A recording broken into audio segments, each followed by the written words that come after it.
Haiti's president to start the process of finding a new prime minister. And in sport, Cricket West Indies responds to claims it has admitted liability in a legal case brought by former head coach Phil Simmons. I'm Ricardo Roberts, and this is Caribbean in 10 for Tuesday, 2019. I'll be back with the details after the break.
Haiti's President Jovenel Moïse says he will soon begin the process of selecting a new prime minister to succeed Jean-Henri Séant, who was fired yesterday.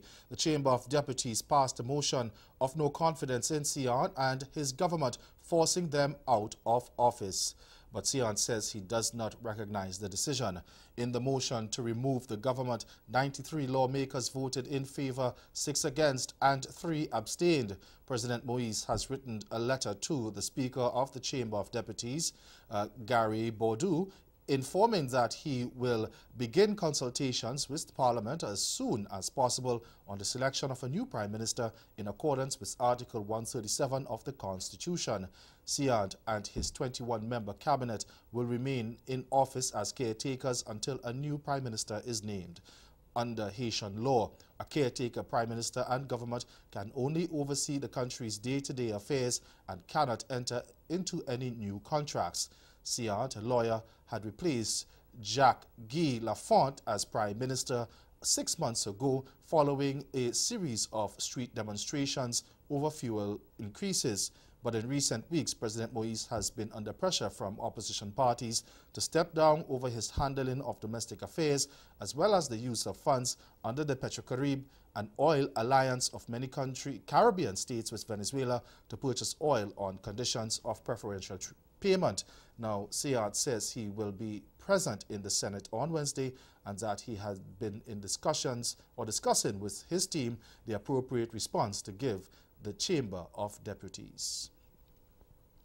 Antigua and Barbuda's Prime Minister Gaston Brown is slamming the European Union's recent tax blacklist, saying it is prejudicial.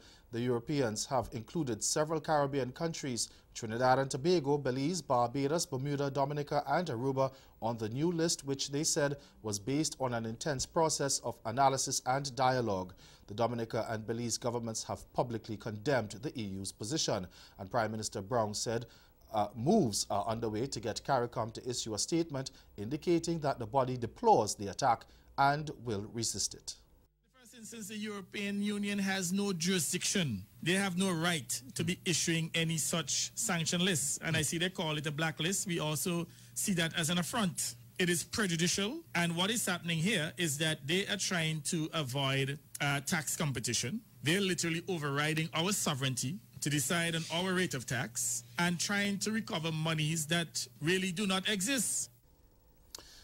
In other news now, the World Bank today approved a $27 million project to support the construction of a 7-megawatt geothermal power plant in Dominica.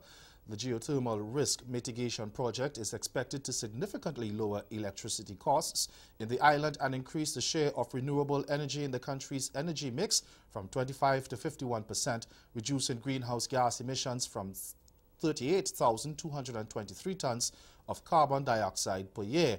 It will also assess the potential to export homegrown geothermal energy to Dominica's neighbors. Following the passage of Hurricane Maria back in 2017, at least 75% of Dominica's power network was damaged, leaving the entire island without electricity. In response, the government adopted the National Resilient Development Strategy, which sets out Dominica's vision to become the first climate-resilient country in the world. Diversifying the energy mix is a key element of that strategy. And stay with us, your Midday Sport is next. So we've added some vegetable oil here. And Molly is first going to add the onions here. So that's the curry paste now.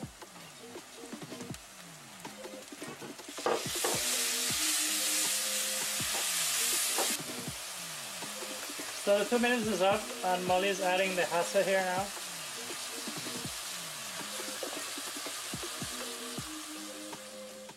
The much anticipated visuals by the three collaboration is finally here. Bunji Garlin, Marshall Montano, and Skinny Fabulous's hit song Family, which fastly became a Caribbean chant, dropped the visuals February 27. Here's a bit of the video.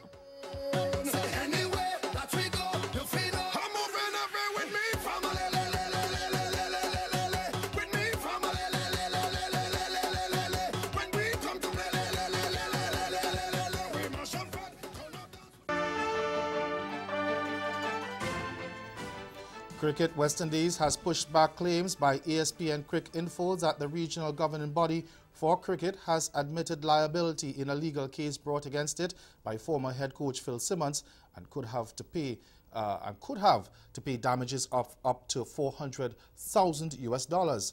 The board, in a release, argued that it had never denied liability in Simmons's dismissal for no other reason than to ensure an amicable resolution in the interest of West Indies cricket.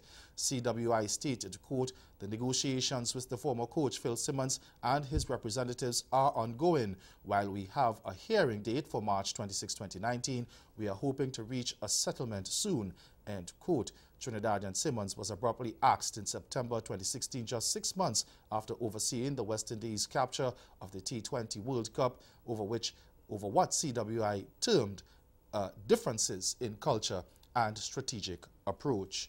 Meanwhile, CWI President Dave Cameron is rubbishing claims that there is bad blood between him and Prime Ministers in CARICOM. CARICOM endorsed the 2015 governance report, which recommended the immediate dissolution of CWI and the appointment of an interim board whose structure and composition would be radically different from the now proven obsolete governance framework. In an interview with Sportsmax, Cameron said that while there are issues within the governance structure in its current form, he continues to have a good relationship with regional leaders. I get the impression CARICOM, and it's not CARICOM, and I think we keep saying CARICOM. There are 2 or 3 prime ministers who have a view. There are a number of other prime ministers who have a contrary view. And if you know prime ministers, they're not going to come out publicly and fight against each other. And Prime Minister Gonzalez and Mitchell are elder statesmen within the CARICOM setup. But we have relationships, and excellent relationships with Prime Minister Chastanet, Prime Minister Roosevelt Skerrit of Dominica. The Antigua and Barbuda Prime Minister has written me a note publicly supporting what we're doing. Relationship with the Prime Minister in Barbados, relationship with the Prime Minister. As a matter of fact, I have personal relationship with Gonzalez and Prime Minister Mitchell as well. So again, I say to you, there are no issues. We have no personal issues. The Prime Ministers believe that the structure needs to change. The structure is not Dave Cameron's structure. The structure is West Indies cricket structure. For the structure to change, all the territorial boards have to say that this is what we want. And these prime ministers are prime ministers of these countries. All they need to do is instruct their board to change the structure accordingly. Why is that Dave Cameron's problem? In 10, join us again at 6:30 for Caribbean Newsline. Good afternoon.